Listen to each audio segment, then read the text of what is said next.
ನನಗೆ ಈ ಜೀವ ಸಮಾಧಿಯಾಗಿರುವ ನಂಜುಂಡ ಶಿವಯೋಗಿಗಳ ದರ್ಶನವನ್ನು ಮಾಡಿಸಿದ್ದಾರೆ. ಇದು ಈ ಕ್ಷೇತ್ರದ ವಿಶೇಷ.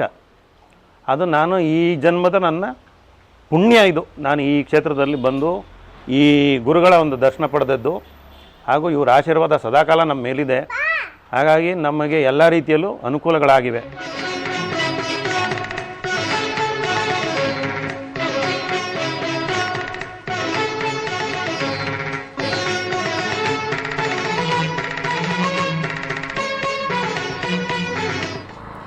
ನಮಸ್ಕಾರ ಸ್ನೇಹಿತರೆ, ಮೈಸೂರಿನ ಕಥೆಗಳಿಗೆ ಸ್ವಾಗತ ಸುಸ್ವಾಗತ. ಇವತ್ತೊಂದು ವಿಶೇಷವಾದಂಥ ಐತಿಹಾಸಿಕ ಮತ್ತು ಸ್ಪಿರಿಚುವಲ್ ವಿಡಿಯೋ. ಒಳಗಡೆ ನಾನು ಕರ್ಕೊಂಡೋಗಿ ತೋರಿಸೋದು ಒಂದು ಬಿಳಿ ಎಕ್ಕದ ಗಣಪತಿ, ಅದ್ಭುತವಾದಂಥ ಬಿಳಿ ಎಕ್ಕದಲ್ಲಿ ಸೃಷ್ಟಿಯಾಗಿರ್ತಕ್ಕಂಥ ಗಣಪತಿ.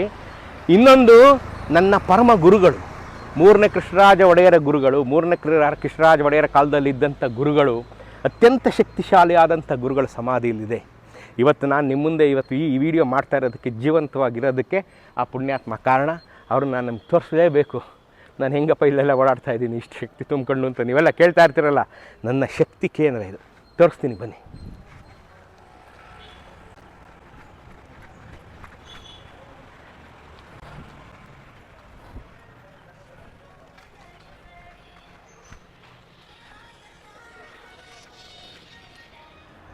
ಮೂರನೇ ಕೃಷ್ಣರಾಜ ಒಡೆಯರು ಅತ್ಯಂತ ದೊಡ್ಡ ಶಿವಭಕ್ತರು ಅಂತ ನಾನು ನಿಮಗೆ ಹಿಂದಿನ ವೀಡಿಯೋಗಳಲ್ಲಿ ಹೇಳಿದ್ದೀನಿ. ನಂಜುಂಡಗೂಡಿನ ನಂಜುಂಡೇಶ್ವರ ಸ್ವಾಮಿಗೆ ಹರಸಿಕೊಂಡು ಹುಟ್ಟಿದಂಥ ಮೂರನೇ ಕೃಷ್ಣರಾಜ ಒಡೆಯರ ಶಿವಭಕ್ತಿ ಅತ್ಯಂತ ಹೆಚ್ಚಿನ ಮಟ್ಟದಲ್ಲಿ ಪ್ರಕಟಗೊಳ್ಳೋದಕ್ಕೆ ಕಾರಣ ನಂಜುಂಡ ಶಿವಯೋಗಿಗಳು. ಮೂರನೇ ಕೃಷ್ಣರಾಜ ಒಡೆಯರ ಕಾಲಮಾನದಲ್ಲಿ ಆ ಸ್ಥಾನದಲ್ಲಿ ಅತ್ಯಂತ ದೊಡ್ಡ ಗೌರವವನ್ನು ಪಡೆದಂಥ ಪುಣ್ಯಾತ್ಮ. ಬನ್ನಿ, ಅವ್ರನ್ನ ತೋರಿಸ್ತೀನಿ. ಬನ್ನಿ ಬ್ರಿಜೇಶ್, ಏನಂತೆ ಬ್ರಿಜೇಶ್ ಇವತ್ತು ನನ್ನ ಜೊತೆ ಇದ್ದಾರೆ. ತೋರಿಸಿ ಬ್ರಿಜೇಶ್. ಸ್ನೇಹಿತರೆ, ನೀವು ಯಾರ್ಯಾರು ಇವತ್ತು ಈ ವಿಡಿಯೋ ನೋಡ್ತೀರ, ನಿಮ್ಮ ಪರಮ ಪಾವನ ದಿನ ಅಂತ ಇವತ್ತು ಭಾವಿಸ್ಕೊಳ್ಳಿ. ನಿಮ್ಮಲ್ಲಿರತಕ್ಕಂಥ ಪೀಡೆ ಪಿಶಾಚಿ ಪಾಪ ಕರ್ಮಗಳೆಲ್ಲ ಕಳೆದೋಗುತ್ತೆ. ಇವತ್ತು ಎಲ್ಲವನ್ನು ಕಳ್ಕೊಂಡ್ಬಿಟ್ಟಿದ್ದಾರೆ ಈ ಪುಣ್ಯಾತ್ಮ.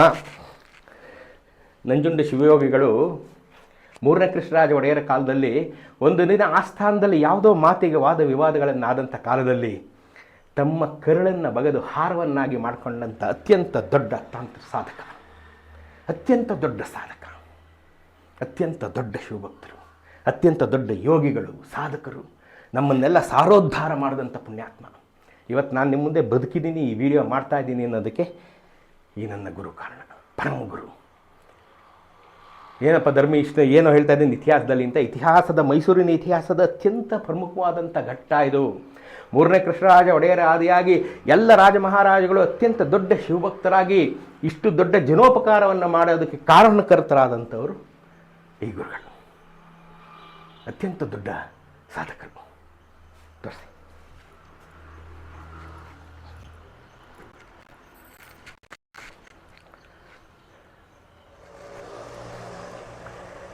ಈ ನಂಜುಂಡ ಶಿವಯೋಗಿಗಳ ಗದ್ದೆಗೆ ನಾವು ಚಾಮುಂಡಿ ಬೆಟ್ಟದ ಮೆಟ್ಲಲ್ಲಿ ಹತ್ಕೊಂಡು ಹೋಗುವಂಥ ಪಕ್ಕದಲ್ಲೇ ಇದೆ.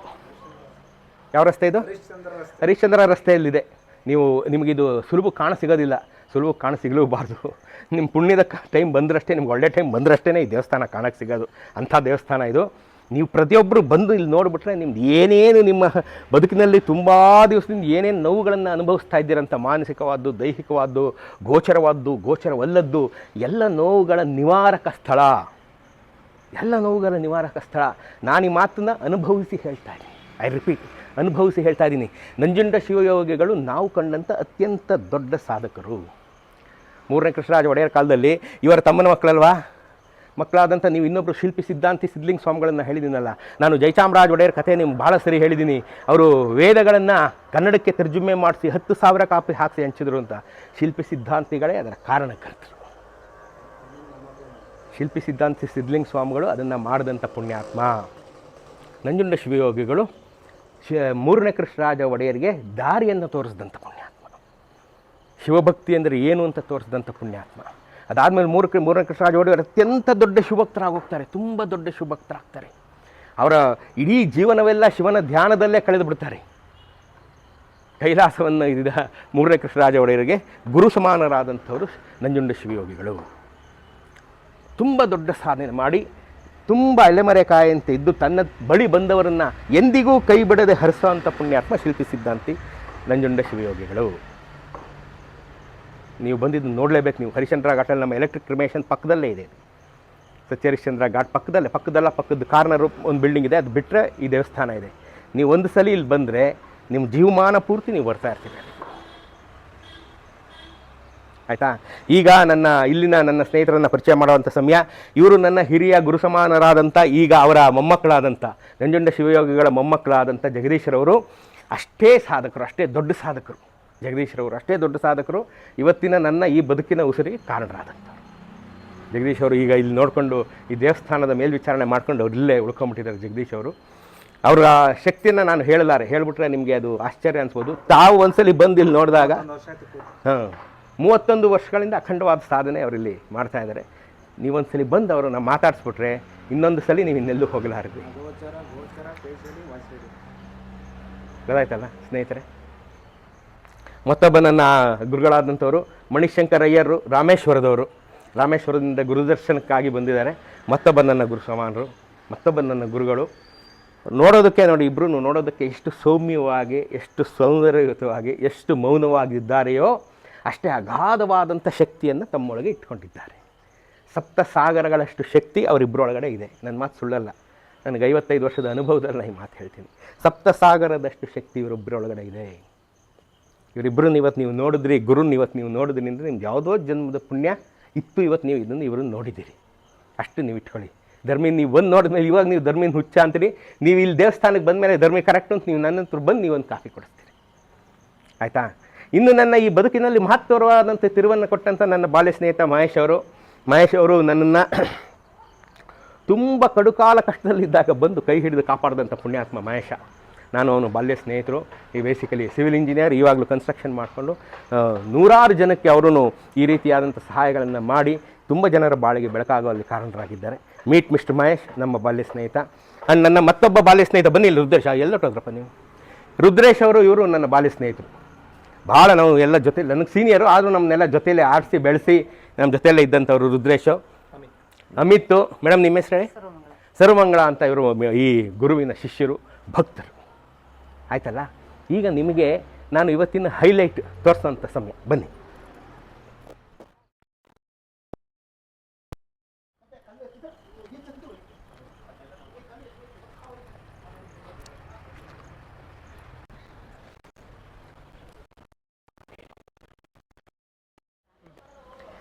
ತೋರಿಸಿ ಬ್ರಿಜೇಶ್. ಸ್ನೇಹಿತರೆ, ಬಿಳಿ ಎಕ್ಕದ ಗಣಪತಿ ನೀವೆಲ್ಲೂ ನೋಡಿರ್ಲಿಕ್ಕಿಲ್ಲ, ಬಹುಶಃ ಯಾರು ಕಡಿಮೆ ನೋಡಿರ್ಬೋದು. ಬಿಳಿ ಎಕ್ಕದ ಬೇರಿನಲ್ಲಿ ಗಣಪತಿ ಸೃಷ್ಟಿಯಾಗ್ತಾನೆ. ಆ ಗಣಪತಿಯನ್ನು ನಮ್ಮ ಗುರು, ಈಗ ನಾನು ತೋರಿಸಿದ ನಮ್ಮ ಜಗದೀಶ್, ನಮ್ಮ ಗುರುಗಳು ಅದನ್ನು ನೋಡಿ ಈ ಎಕ್ಕದ ಬೇರಿನಲ್ಲಿ ಇದೆ ಅಂತ ಹೇಳಿ ಅದನ್ನು ತೆಗೆಸ್ತಾರೆ.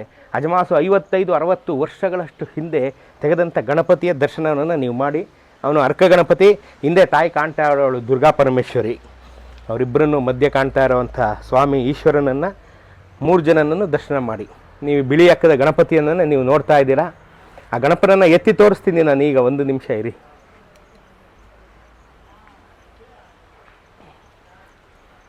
ಬನ್ನಿ ಬ್ರಿಜೇಶ್. ಈಗ ನಮ್ಮ ಗುರು, ನಾನಾಗಲೇ ಹೇಳಿದಾಗೆ ಶಿಲ್ಪಿ ಸಿದ್ಧಾಂತಿ ಸಿದ್ಧಲಿಂಗ ಸ್ವಾಮಿಗಳ ತಮ್ಮನ ಮೊಮ್ಮಗ ಇವರು. ಕೈಯಲ್ಲೇ ಶಿಲ್ಪಕಲೆ ಬಂದ್ಬಿಟ್ಟಿದೆ, ಇವ್ರ ವಂಶದಲ್ಲೇ ಶಿಲ್ಪಕಲೆ ಬಂದ್ಬಿಟ್ಟಿದೆ. ಸೊ ಇವರು ಶಿಲ್ಪಕಲೆಯನ್ನು ನೀವು ನೋಡಿದ್ರೆ, ಇವರು ಬೇಸಿಕಲಿ ನಮ್ಮ ಗುರೂಜಿನೇ ಶಿಲ್ಪಿಗಳು. ಹಾಗಾಗಿ ಇವರು ಇದು ಮಾಡಿದಂಥ ಒಂದು ಅದ್ಭುತವಾದಂಥ ಈ ಗಣಪತಿಯನ್ನು ತೆಗೆದಿದ್ದಾರೆ. ತೆಗಿತೀನಿ ಗುರು.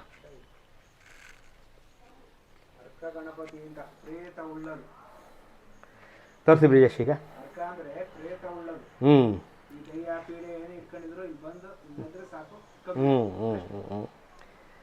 ನೋಡ್ತಿದ್ದೀರಲ್ಲ ಸ್ನೇಹಿತರೆ, ಇದನ್ನು ನೀವು ಲೈವ್ ಆಗಿ ನೋಡಬೇಕು ಅಂದರೆ ಮೈಸೂರಿಗೆ ಬರಬೇಕು. ನಮ್ಮ ಗುರು ಹತ್ರ ಇದಿರೋದು.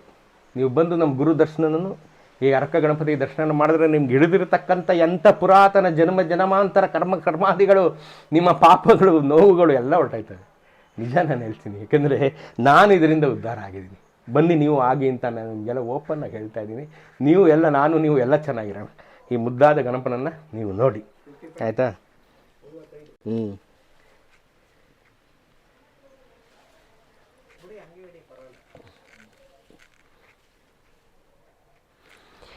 ಈ ಶಿವನನ್ನಂತೂ ನೀವು ನೋಡಿದ್ರಿ, ತಾಯಿ ದುರ್ಗಾ ಪರಮೇಶ್ವರಿಯನ್ನು ನೀವು ನೋಡಿದ್ರಿ. ಏನು ಕೇಳಿದ್ರು ಕ್ಷಣಾರ್ಧದಲ್ಲಿ ಕೊಡುವಂಥ ತಾಯಿ ದುರ್ಗಾ ಪರಮೇಶ್ವರಿ. 85 ವರ್ಷಗಳಷ್ಟು ಹಳೆಯದಾದಂಥ ತಾಯಿ ದುರ್ಗಾ ಪರಮೇಶ್ವರಿ. ಇದು ಯಾರು ಮಾಡಿದ ಗುರು? ಶಿಲ್ಪಿ ಸಿದ್ಧಾಂತಿ ಸಿದ್ಧಲಿಂಗ ಸ್ವಾಮಿಗಳು ತಾವು ಸ್ವತಃ ರಚನೆ ಮಾಡಿದಂಥ ಕೃತಿ ಇದು. ಹಾಂ ಹಾಂ ಹಾಂ ಹಾಂ ನೋಡಿದ್ರಲ್ಲ ಸ್ನೇಹಿತರೆ, ನಾನು ಎಂಟ್ರೆನ್ಸಲ್ಲಿ ಒಳಗೆ ಬಂದಲ್ಲ, ನೀವು ಈ ಫೋಟೋ ನೋಡಿ, ಈ ಫೋಟೋದಲ್ಲಿ ಅಬ್ಸರ್ವ್ ಮಾಡಿ. ಶಿಲ್ಪಿ ಸಿದ್ಧಾಂತಿ ಸಿದ್ಧಲಿಂಗ ಸ್ವಾಮಿಗಳು ಮುಂದೆ ಶಿಲ್ಪಿ ಸಿದ್ಧಾಂತಿ ಸಿದ್ಧಲಿಂಗ ಸ್ವಾಮಿಗಳು ಪಾದರಕ್ಷೆಯನ್ನು ಧರಿಸಿದ್ದಾರೆ. ಜಯಚಾಮರಾಜ ಒಡೆಯರು ಪಾದರಕ್ಷೆ ಇಲ್ಲದೆ ಬರೀ ಕಾಲಲ್ಲಿ ಅವ್ರ ಮುಂದೆ ನಿಂತಿದ್ದಾರೆ. ಅದು ಅವರ ಭಕ್ತಿ. ಗೇಟ್ ಹತ್ತಿರ ಬಂದು ಜಯಚಾಮರಾಜ ಒಡೆಯರು ಸ್ವಾಮಿಗಳು ಈಚೆ ಬರೋವರೆಗೂ ಕಾಯ್ಕೊಂಡು ನಿಂತಿರೋರು. ಮೂಗರ ಕೃಷ್ಣರಾಜ ಒಡೆಯರು, ಜಯಚಾಮರಾಜ ಒಡೆಯರು, ನಾಲ್ವಡಿ ಕೃಷ್ಣರಾಜ ಒಡೆಯರು ಕಾರಿನಿಂದ ಇಳಿದು, ಜಯಚಾಮರಾಜ ಒಡೆಯರು ಕಾರಿನಿಂದ ಇಳಿದು ಬರೀ ಕಾಲಲ್ಲಿ ಈಚೆ ನಿಂತಿರೋರು. ಸ್ವಾಮಿಗಳು ಒಳಗೆ ಬನ್ನಿಯಿಂದಾಗಲೇ ಅವ್ರು ಒಳಗೆ ಬರ್ತಾ ಇದ್ದಿದ್ದು. ಸ್ವಾಮಿಗಳ ಅಪ್ಪಣೆ ಇಲ್ಲದೆ ಅವ್ರು ಬರ್ತಾ ಇರಲಿಲ್ಲ. ಆ ಗೇಟ್ ಹತ್ರ ನಿಂತಿರೋರು. ಈ ಕಾಂಪೌಂಡ್ ಈಗ ಯಾರು ಭಕ್ತರು ಹೊಸದಾಗಿ ಹಾಕ್ಸಿದ್ದಾರೆ, ಈಗ ಪ್ರಕಾಶ್ ಅಂತನ, ಕೊಳ್ಳೇಗಾಲದ ಪ್ರಕಾಶ್ ಅವ್ರಿಗೆ ನನ್ನ ಹೃದಯಪೂರ್ವಕ ನಮನ. ಅವರು ತಮ್ಮ ಭಕ್ತಿಪೂರ್ವಕವಾಗಿ ಹೊಸ ಕಾಂಪೌಂಡ್, ಪುರಾತನವಾದಂಥ ಕಾಂಪೌಂಡ್ ಇತ್ತು, ಯಾಕೆಂದರೆ ಶತಮಾನಗಳಷ್ಟು ಹಳೆದಿದ್ದು. ಹಾಗಾಗಿ ಆ ಗೇಟಿನ ಮುಂದೆ ನಿಂತಿರೋರು ಜಯಚಾಮರಾಜ ಒಡೆಯರು. ಹಾಂ, ಹಾಗಾಗಿ ಎಲ್ಲರೂ ಭಕ್ತರಾಗಿದ್ದಂಥ ದೇಗುಲ ಇದು. ಶಕ್ತಿ ಕೇಂದ್ರ ಅಂತ ಹೇಳ್ಬೋದು. ಶಕ್ತಿ ಕೇಂದ್ರ, ಶಕ್ತಿ ಕೇಂದ್ರ ಇದು. ನೀವೆಲ್ಲ ಬನ್ನಿ ಇಲ್ಲಿ. ನೀವು ಬಂದು ಏನು ಮಾಡಬೇಕಲ್ಲ, ಬಂದು ಇಲ್ಲ 10 ನಿಮಿಷ ಕೂತ್ಕೊಂಬಿಡಿ. ಧರ್ಮಿ ಏನು ಈ ಥರ ಹೇಳ್ತಿದ್ದಾನೆ ಅಂತ ನೀವು ಈ ವಿಡಿಯೋ ನೋಡುವಾಗ ನಿಮ್ಗೆ ಅನ್ನಿಸ್ಬೋದು, ಯಾಕೆ ಧರ್ಮಿ ಇವತ್ತು ಇಷ್ಟೊಂದು ಭಾವನಾತ್ಮಕವಾಗಿ ಮಾತಾಡ್ತಾ ಇದ್ದೇನೆ ಅಂತ. ನನ್ನ ಬದುಕು, ಹೊಸ ಬದುಕು ಶುರುವಾದದ್ದು ಇಲ್ಲಿಂದ.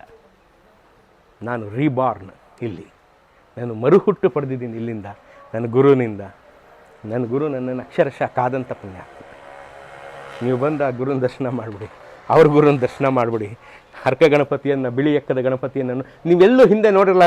ಬ್ರಿಜೇಶ್ ಇನ್ನೊಂದ್ಸಲಿ ತೋರಿಸ್ಬಿಡಿ. ನಾನು ಎಷ್ಟು ಹೇಳಿದ್ರು ಕಡಿಮೆನೇ. ನೀವು ಇನ್ನೊಂದ್ಸಲಿ ತೋರಿಸ್ಬಿಡಿ. ನೀವು ಆದಷ್ಟು ಬೇಗ ಬಂದು ನೋಡಿ, ನಿಮ್ಮ ಜೀವನ ಪಾವನ ಮಾಡ್ಕೊಳ್ಳಿ. ನಾಳೆ ಮತ್ತೊಂದು ಐತಿಹಾಸಿಕವಾದಂಥ ಮಾಹಿತಿಯೊಂದಿಗೆ ನಿಮ್ಮ ಮುಂದೆ ಬರ್ತೀನಿ. ಅಲ್ಲಿವರೆಗೂ ಟೇಕ್ ಕೇರ್. ಭಗವಂತ ಗಣಪತಿಯು ಮತ್ತು ನಂಜುಂಡ ಶಿವಯೋಗಿಗಳು, ಕಾಳಿ ದುರ್ಗಾ ಪರಮೇಶ್ವರಿಯು ಎಲ್ಲರೂ ನಿಮ್ಮನ್ನು ಆಶೀರ್ವಾದ ಮಾಡಲಿ. ನಾಳೆ ಸಿಗೋಣ. ಎಲ್ರಿಗೂ ನಮಸ್ಕಾರ. ನಾನು ಈ ಕ್ಷೇತ್ರಕ್ಕೆ ಬರೋಕ್ಕೆ ಶುರು ಮಾಡಿ ಸುಮಾರು 31 ವರ್ಷಗಳಾಯಿತು. ಈ ಕ್ಷೇತ್ರದ ಈಗಿನ ಗುರು ಜಗದೀಶ್ ಗುರೂಜಿಯವರು, ಇವರು ನನಗೆ ಸುಮಾರು 31 ವರ್ಷದಿಂದ ಈ ಕ್ಷೇತ್ರಕ್ಕೆ ಬರೆದಂಗಿಂದ ನಮಗೆ ಇಲ್ಲಿ ಆಶೀರ್ವಾದ ಮಾಡ್ತಾಯಿದ್ದಾರೆ.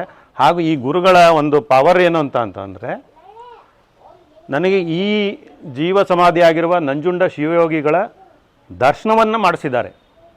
ಇದು ಈ ಕ್ಷೇತ್ರದ ವಿಶೇಷ. ಅದು ನಾನು ಈ ಜನ್ಮದ ನನ್ನ ಪುಣ್ಯ. ಇದು ನಾನು ಈ ಕ್ಷೇತ್ರದಲ್ಲಿ ಬಂದು ಈ ಗುರುಗಳ ಒಂದು ದರ್ಶನ ಪಡೆದದ್ದು. ಹಾಗೂ ಇವರ ಆಶೀರ್ವಾದ ಸದಾಕಾಲ ನಮ್ಮ ಮೇಲಿದೆ. ಹಾಗಾಗಿ ನಮಗೆ ಎಲ್ಲ ರೀತಿಯಲ್ಲೂ ಅನುಕೂಲಗಳಾಗಿವೆ. ಎಲ್ಲರಿಗೂ ನಮಸ್ಕಾರ. ನಮ್ಮ ಗುರುಗಳು ದೊಡ್ಡವರು ಇಲ್ಲಿ ಇದ್ದಾರೆ. ನಾನು ಸುಮಾರು ವರ್ಷ 30 ಇಯರ್ಸ್ ಇಲ್ಲಿಂದ ಬರ್ತಾಯಿದ್ದೀನಿ. 30 ವರ್ಷದಿಂದ ನಾನು ಬರ್ತಾಯಿದ್ದೀನಿ, ಆಶೀರ್ವಾದ ತೆಕ್ಕೋತಿದ್ದೀನಿ. ಇಲ್ಲಿ ಬರೋದ್ರೆ ಒಂದು ಮನಸ್ಸು, ಒಂದು ಶಾಂತಿ. ನಾವು ರಾಮೇಶ್ವರದಿಂದ ಬರ್ತೀವಿ. ರಾಮೇಶ್ವರದಿಂದ ಬರ್ಬೋದು. ನನಗೆ ಇಲ್ಲಿ ಬರ್ಬೋದು, ಒಂದು ಜಾಗ ಎಷ್ಟೋ ಟೆನ್ಷನ್, ಎಷ್ಟೋ ಬಿಂದವ ಇಲ್ಲಿ ಬರ್ಬೋದು. ಎಲ್ಲ ಕಾಮನ್ಗಾಗುತ್ತೆ, ಮನಸ್ಸಿಗೊಂದು ತೃಪ್ತಿ. ಈ ಜಾಗ ಬಂದು ಹೋಗ್ಬಿಡ್ತೇವೆ, ನನಗೊಂಥರ ಹೆಮ್ಮೆಗಿರುತ್ತೆ. ಆ ಥರ ನಮ್ಗೆ ಇಲ್ಲಿ ಬಂದು ಸುಮಾರು ಜನಗಳು, ಭಕ್ತರುಗಳು, ನಾನು ಮಾತ್ರ ಬರಲ್ಲ, ಎಷ್ಟೋ ಜನಗಳು ಬರ್ತಾರೆ. ಬೆಂಗಳೂರು, ಚಿಕ್ಕಮಗಳೂರು, ಚೆನ್ನೈ, ರಾಮೇಶ್ವರಂ, ಕಾಶಿ, ನಮ್ಗೆ ಸುಮಾರು ಕರ್ನಾಟಕ ಜನಗಳು ಬರ್ತಾಯಿದ್ದಾರೆ, ತಮಿಳ್ನಾಡಿಂದ ಬರ್ತಾಯಿದ್ದಾರೆ, ಕೇರಳದಿಂದ ಬರ್ತಾಯಿದ್ದಾರೆ. ಎಲ್ಲರೂ ಬಂದು ಈ ಸ್ವಾಮಿ ಆಶೀರ್ವಾದ ತೆಕ್ಕೊಂಡು ಗುರುಗಳು ನೋಡಿಕೊಂಡು ಹೋಗ್ಬೋದು. ಮನಸ್ಸು ಅಷ್ಟೊಂದು ತೃಪ್ತಿ ಇದೆ. ನಿಮ್ಮ ಮನೆಯಲ್ಲೇ ಏನೇನು ನಡಿಬೇಕಂತಿದೆ, ಮದುವೆನಾ, ಮಕ್ಕಳಿಲ್ಲನ, ಏನೋ ಒಂದು ಸಂಸಾರ ಮನಸ್ಸೊಳಗಡೆ ಏನೋ ಒಂದು ಬೇದನೆ ಇದೆ, ಮನ ಕಟ್ಟು ಬೇದ, ಏನು ನೆನೆಸ್ಕೊಂಡು ಬಂದು ಆ ಕಾರ್ಯ ನಿಮಗೂ ಪೂರ್ತಿ ಆಗುತ್ತೆ, ಒಳ್ಳೆಯದೇ ಆಗುತ್ತೆ. ನಮ್ಮ ಯಜಮಾನರು ಬಂದು ಮೈಸೂರಿಗೆ 30-35 ವರ್ಷ ಆಯಿತು. ಆವಾಗ ಅವರು ನಮ್ಮ ಮದುವೆಗೂ ಮುನ್ನ ಈ ದೇವಸ್ಥಾನಕ್ಕೆ ಬತ್ತಿದ್ರಂತೆ. ಆಮೇಲೆ ನಮ್ಮ ಮದುವೆ ಆದಮೇಲೆ ನನ್ನನ್ನು ಕರ್ಕೊಬರೋಕ್ಕೆ ಶುರು ಮಾಡಿದ್ರು. ಈಗ ಇಲ್ಲಿಗೆ ಬಂದು ನಾವಿನ್ನೇನು 28 ವರ್ಷ ಆಯಿತು. ಗುರುವಾರ ಪ್ರತಿ ಗುರುವಾರ ಬರ್ತೀವಿ. ಈ ಗುರುಗಳು ನಮಗೇನೇ ಕಷ್ಟ ಇದ್ರೂ ತುಂಬ ಒಳ್ಳೇದಾಗುತ್ತೆ ನಿಮಗೆ, ಈ ಥರ ಮಾಡಿ ಅಂತ ಅವ್ರು ಏನು ಸಲಹೆ ಕೊಡ್ತಾರೋ ಅದರಂತೆ ನಾವು ನಡ್ಕೊಂಡು ಹೋಗ್ತಾ ಇದ್ದೀವಿ. ನಮಗೆ ತುಂಬ ಒಳ್ಳೆಯದಾಗಿದೆ ಇದುವರೆಗೂ. ನೀವು ಎಲ್ಲರೂ ಬಂದು ಈ ದೇವಸ್ಥಾನಕ್ಕೆ ಭಾಗವಹಿಸಿ ನಿಮ್ಮ ಕಷ್ಟಗಳು ಏನೇನಿದೆ ಅದೆಲ್ಲನೂ ನೀವು ಕೇಳ್ಕೊಬೋದು ಗುರುಗಳ ಹತ್ರ ಅಂತ ನಾನು ಹೇಳ್ತೀನಿ. ಹಲೋ, ನನ್ನ ಹೆಸರು ಮಂಗಳ ಅಂಥೇಳಿ. ನಾನು ಇಲ್ಲಿಗೆ ಬರೋಕ್ಕೆ ಶುರುವಾಗಿರೋದು ಒಂದು 5-6 ವರ್ಷದಿಂದ ಬರ್ತಾ ಇದ್ದೀನಿ. ನಾವು ಯಾರೋ ಬೇರೆಯವ್ರಿಗೋಸ್ಕರ ಬಂದ್ವಿ, ಅವರು ಒಳ್ಳೆಯದನ್ನು ನೋಡಿ ಈಗ ನಾವು ಬರ್ತಾ ಇದ್ದೀವಿ. ನಮಗೂ ಕೂಡ ಎಲ್ಲ ರೀತಿಯಲ್ಲೂ ಒಳ್ಳೆಯದಾಗ್ತಾ ಇದೆ. ಹಾಗೆ ನೀವು ಕೂಡ ಎಲ್ಲ ಬನ್ನಿ, ಒಳ್ಳೆಯದಾಗಲಿ.